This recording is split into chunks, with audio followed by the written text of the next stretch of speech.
Printemps de l'optimisme. L'interview by Moustique, the audio agency.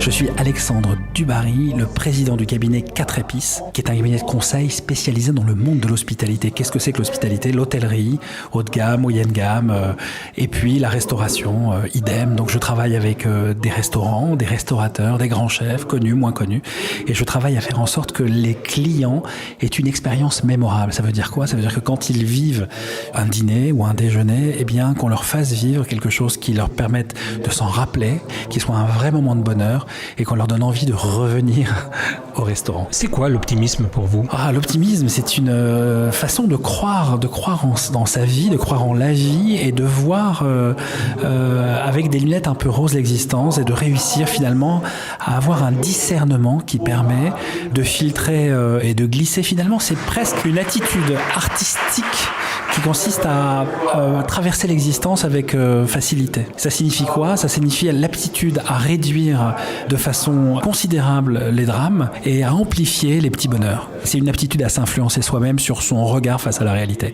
C'est-à-dire avoir un prisme et porter un regard bienveillant et positif sur le devenir, sur les choses, sur les êtres. Voilà, donc c'est s'influencer pour croire positivement aux choses et en la vie et en les hommes. Qu'est-ce qui vous a poussé à participer à ce premier printemps de l'optimisme ? Ça fait partie du paradoxe et des ambivalences de ce pays. Voilà, c'est dans la nature humaine et je pense que le pays doit apprendre à faire avec et.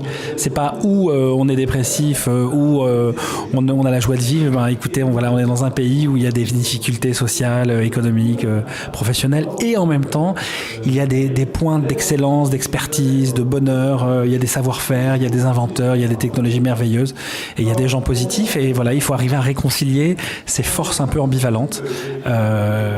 Mais ça fait partie de notre défi au quotidien. Qu'est-ce qui déclenche l'optimisme chez vous ? La couleur, de mettre de la vie et de la couleur orange, c'est une couleur qui me rend optimiste. La musique gaie, joyeuse, la salsa, les percussions. Je pense que donner de l'optimisme, c'est réussir à modifier le rythme, c'est-à-dire accélérer le rythme. Je pense à des entrepreneurs qui, dans leur vie, réussissent parce qu'ils trouvent dans le rythme habituel de faire du commerce un autre rythme.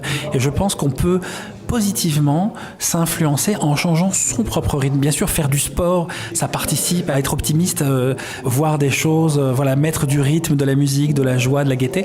Et ça peut être un peu volontariste, c'est-à-dire qu'on peut déclencher un petit peu cette mécanique optimisme vis-à-vis de soi-même. Et puis, en partant de l'extérieur, en se donnant des déclencheurs d'optimisme, ça vient toucher l'intérieur. Tous les podcasts à découvrir sur printempsdeloptimisme.com